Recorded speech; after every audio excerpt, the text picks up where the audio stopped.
Team India one day కెప్టెన్గా మళ్ళీ రోహిత్ శర్మ రాబోతున్నాడు. సౌత్ ఆఫ్రికాతో 3 వన్డేల సిరీస్కు ఛాన్స్ దక్కింది. మెడ నొప్పితో కెప్టెన్ గిల్ ఇబ్బంది పడుతున్నటువంటి ప్రస్తుత పరిస్థితుల్లో గాయంతో జట్టుకు అలాగే వైస్ కెప్టెన్ శ్రేయస్ అయ్యర్ కూడా దూరమైనటువంటి పరిస్థితి ఉంది. ఇక గిల్ అయ్యర్ గాయాలతో రోహిత్కు పగ్గాలు ఇచ్చినట్లుగా కూడా తెలుస్తోంది. రోహిత్కు మళ్ళీ కెప్టెన్సీ ఇవ్వాలని బీసీసీఐ అయితే ప్లాన్ చేస్తోంది. ఇక నవంబర్ 30 నుంచి సౌత్ ఆఫ్రికాతో వన్డే సిరీస్ ఉండనుంది. ఇక ఫిట్నెస్ నిరూపించుకునే పనిలో హార్దిక్ పాండ్యా కూడా ఉన్నాడు. అయ్యర్ స్థానంలో రుతురాజ్ గైక్వాడ్కు అవకాశం దక్కేటువంటి ఛాన్స్ ఉంది. పేసర్లుగా ప్రసిద్ధ్ కృష్ణ, సిరాజ్, హర్షిత్ రాణా, హర్షదీప్ సింగ్లో ముగ్గురికి మాత్రమే అవకాశం దక్కేటువంటి పరిస్థితి ఉంది. ఇక స్పెషలిస్ట్ స్పిన్నర్లుగా వరుణ్ చక్రవర్తి, కుల్దీప్ యాదవ్ ఉండనున్నారు.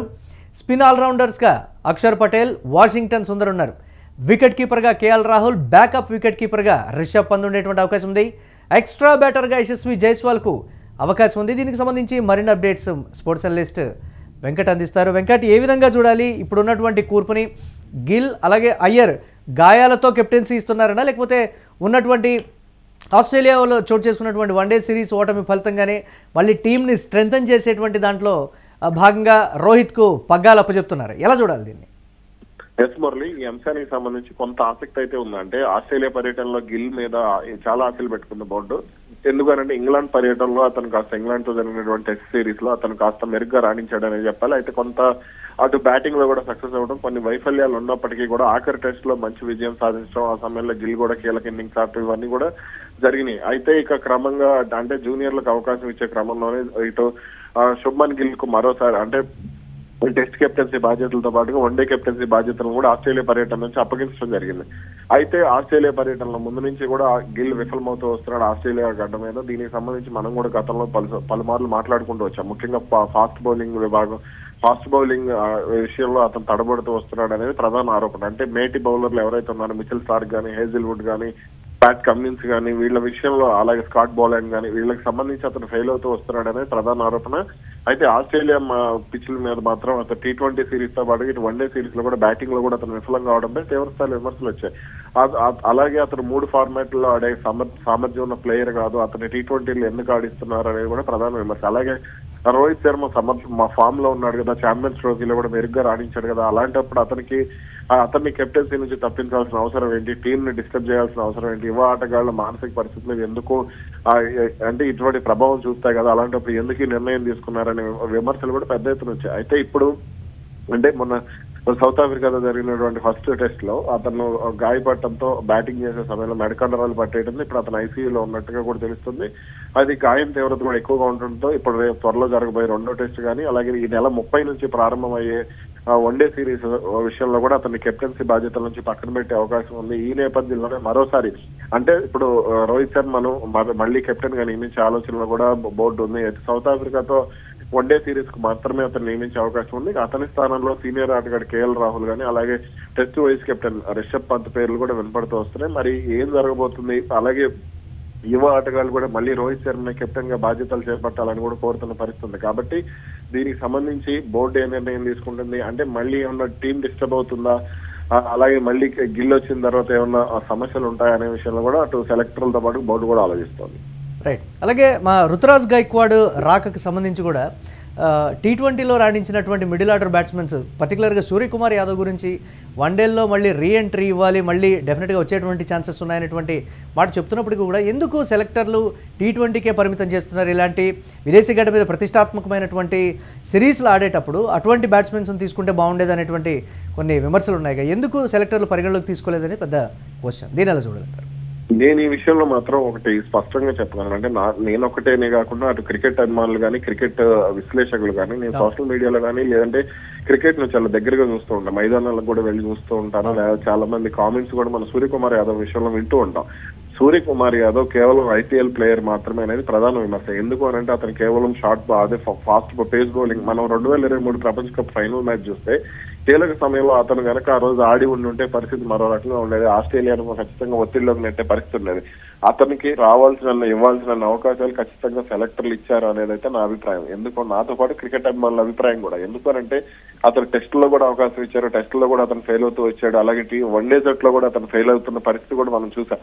అయితే T20లో కూడా గత కొంతకాలంగా చూస్తే దాదాపు 1-2 ఏళ్ల నుంచి కూడా అతను పెద్దగా ఫామ్ లో లేడు. IPL ఏదో మొన్న ఈ మధ్య కొంత ఆడినా గానీ ఆ వన్డేల్లో మాత్రం అతను పెద్దగా రాణించలేదనేది పెద్ద విమర్శ ఇప్పుడు. కాబట్టి అతన్ని వన్డేల్లో మళ్ళీ తిరిగి తీసుకోండి, ఎందుకంటే అతని వయసు కూడా 36 ఏళ్లకు పైగా, దాదాపు 37 ఏళ్ళు వచ్చేసింది. కాబట్టి అతను మళ్ళీ రీఎంట్రీ ఇచ్చినా సరే అది ఖచ్చితంగా జట్టుపై ప్రభావం పడుతుంది. ఎందుకంటే చాలా మంది యువ ఆటగాళ్లు జట్టులో చోటు కోసం ఎదురు చూస్తున్న పరిస్థితి. యశస్వి జైస్వాల్ కానీ, రుతురాజ్ గైక్వాడ్ కానీ, ఇందాక మీరు రుతురాజ్ గైక్వాడ్ గురించి అడిగారు. రుతురాజ్ గైక్వాడ్ చాలా అద్భుతమైన ప్లేయర్. అతను అంతర్జాతీయ క్రికెట్ లో కూడా ప్రూవ్ చేసుకున్నా సరే అతనికి సరైన అవకాశాలు ఇవ్వటం లేదు. అలాగే యశస్వి జైస్వాల్, గిల్ కంటే కూడా యశస్వి జైస్వాల్ 3 ఫార్మాట్లో ఆడే సామర్థ్యం ఉన్నటువంటి ప్లేయర్. ఎందుకంటే అతను IPL లో చూసాము, అలాగే వన్డేల్లో అతనికి 1-2 మ్యాచ్లు మాత్రం అవకాశం ఇవ్వడం జరిగింది. కాబట్టి 1-2 మ్యాచ్లు చూసి అలా టెస్ట్ ఫార్మాట్ లో రెడ్ బాల్ క్రికెట్ లో సత్తా చాటినటువంటి ఆటగాడికి అవకాశం ఇవ్వకపోవడం అనేది కరెక్ట్ కాదు. అలాగే రుతురాజ్ గైక్వాడ్ కూడా మరిన్ని అవకాశాలు ఇవ్వాలి. అంటే గిల్ కు అప్పుడే కెప్టెన్ బాధ్యతలు ఇవ్వకుండా, ఎందుకంటే రోహిత్ శర్మ 30 ఏళ్ల తర్వాత 30 ఏళ్ళు వచ్చిన తర్వాత అతన్ని కెప్టెన్ గా ఎంపిక చేశారు. కాబట్టి గిల్ కు అప్పుడే తొందరపడాల్సిన అవసరం లేదు. ఎందుకంటే అతను ప్రూవ్ చేసుకోవాల్సింది ఉంది. చైనా కంట్రీస్ లో అతను ఇంకా ప్రూవ్ చేసుకోవాలి, సౌత్ ఆఫ్రికాలో ప్రూవ్ చేసుకోవాలి, న్యూజిలాండ్ లో ప్రూవ్ చేసుకోవాలి, ఆస్ట్రేలియాలో ప్రధానంగా 2021లో గబ్బాలో ఆడినటువంటి ఇన్నింగ్స్ తర్వాత అతను ఆస్ట్రేలియాలో ఎక్కడ కూడా మెరుగ్గా రాణించిన పరిస్థితి లేదు. అతను ఆస్ట్రేలియాలో టెస్ట్ యావరేజ్ కేవలం 20 లోపే ఉంది.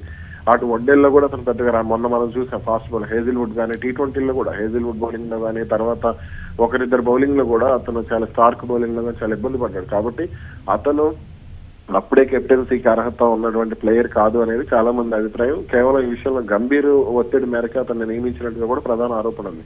ఇక సూర్యకుమార్ యాదవ్ కానీ వీళ్ళందరూ కూడా వన్డే క్రికెట్ కు అవుట్డేటెడ్ ప్లేయర్స్, ఆ T20లో కూడా వాళ్ళు అవుట్డేటెడ్ ప్లేయర్స్ అనే విషయం మొన్న ఆసియా కప్ లో అర్థమైంది.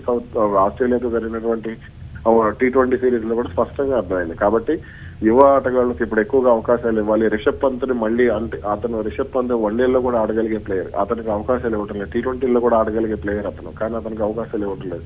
కేవలం టెస్ట్ క్రికెట్ కి మాత్రమే రిషబ్ పంత్ ని పరిమితం చేశారు. కాబట్టి అతనికి అవకాశాలు ఇస్తే మాత్రం మంచి ఫలితాలు ఉంటాయి. అలాగే సూర్యకుమార్ యాదవ్ ను కేవలం T20లకు పరిమితం చేసి వచ్చే ఏడాది జరిగే T20 ప్రపంచ కప్ వరకు అతను కొనసాగించి అతను తప్పుకుంటే మంచిది అనే అభిప్రాయాలు కూడా బలంగా ఉంటాయి. ఫస్ట్ టెస్ట్ తర్వాత సౌత్ ఆఫ్రికా ఆడినటువంటి అంటే టెస్ట్ ప్లేయర్సా లేకపోతే వన్డేనా T20 కాదు, ఈ 3 ఫార్మాట్లలో కూడా సత్తా చాటుతోంది రీసెంట్గా 1 ఇయర్ నుంచి సౌత్ ఆఫ్రికా. సో ఇప్పుడు సెలెక్ట్ చేసినటువంటి టీం ఎంతవరకు పోటీనిస్తుంది, లేకపోతే సొంతగడ్డ మీద కాబట్టి ఎంతో కొంత అడ్వాంటేజ్ ఉంటుందనేటువంటి విషయం పక్కన పెడితే ఏ విధంగా ఉండేటువంటి ఛాన్సెస్ ఉన్నాయంటారు? రీసెంట్గా అక్కడ T20 ప్లేయర్స్ కూడా రికార్డు సృష్టిస్తున్నటువంటి పరిస్థితి, వాళ్ళని వన్డేకి ప్రమోట్ చేస్తారనేటువంటి టాక్ కూడా ఉంది. దీని ఎలా చూడాలంటారు? అక్కడ అటు మన సౌత్ ఆఫ్రికా చూసుకుంటే మనకు అంటే ఇక్కడ ఆలోచన విధానం అనేది కీలకంగా ఉంటుంది క్రికెట్ లో. ఇప్పుడు మామూలుగా విరాట్ కోహ్లీ కెప్టెన్ గా ఉన్నప్పుడు పెద్ద పెద్ద బౌలర్లు ఎవరు ఉండేవాళ్ళు కాదు. ఇషాంత్ శర్మ, ఉమేష్ యాదవ్, మహమ్మద్ షమి, వీళ్ళు ముగ్గురు. అప్పట్లో బుమ్రా కూడా రెగ్యులర్ గా ఆడేవాడు కాదు. కానీ అలాగే మన స్వదేశంలో ఆడినప్పుడు రవిచంద్రన్ అశ్విన్ కానీ, రవీంద్ర జడేజా కానీ, ఇలా ఒకరిద్దరు స్పిన్నర్లు, ఇలా అలాగే రోహిత్ శర్మ కూడా పార్ట్ టైం బౌలింగ్ వేశారు. వీళ్ళందరినీ చిన్న చిన్న వాళ్ళని పెట్టుకుని అతను యావరేజ్ టీంని పెట్టుకుని కూడా వరల్డ్ టెస్ట్ నెంబర్ 1 జట్టుగా కూడా భారత క్రికెట్ జట్టు నిలిపాడు. అలాగే సౌత్ ఆఫ్రికా, ఇప్పుడు సౌత్ ఆఫ్రికాలో ఉన్నటువంటి ఆటగాళ్లు కూడా పెద్ద గొప్ప ఆటగాళ్లే కాదు, కానీ అక్కడ కెప్టెన్ మైండ్ సెట్ ఎలా ఉంటుంది అనేది అక్కడ కీలకంగా ఉంటుంది. కెప్టెన్ టెంబా బౌమా మొన్న జట్టును నడిపించిన విధానం, స్పిన్ బౌలింగ్, పిచ్ ను అంచనా వేసుకుని బౌన్స్ అవుతున్న పిచ్ మీద ఏ విధంగా ఎవరితో బౌలింగ్ వేస్తే మంచి ఫలితాలు ఉంటాయనే దానికి సంబంధించి స్పష్టమైన అవగాహనతో అతను పనిచేశాడు. కాబట్టి రేపొద్దున ఈ నెల 30 నుంచి ప్రారంభం కాబోయే వన్డే సిరీస్ విషయంలో కూడా ఇక్కడ ఆలోచన విధానం అనేది ప్రధానం. ఎందుకంటే భారత్ వీక్నెస్ స్పిన్, అంటే విదేశీ ఆటగాళ్లకు స్పిన్ వీక్నెస్ ఉందనే కారణంతో భారత్ స్పిన్ పిచ్లు తయారు చేయడం, దానికి సంబంధించి ఒకరిద్దరు స్పిన్నర్లతో మ్యాచ్లు గెలిచేస్తామనే ఆలోచన నుంచి దాన్ని గత ఏడాది జరిగినటువంటి టెస్ట్ సిరీస్ లో న్యూజిలాండ్ వైట్ వాష్ చేయడం కానీ, మొన్న టెస్ట్ లో ఓడిపోవడం, ఇవన్నీ కూడా జరుగుతూ వచ్చినాయి.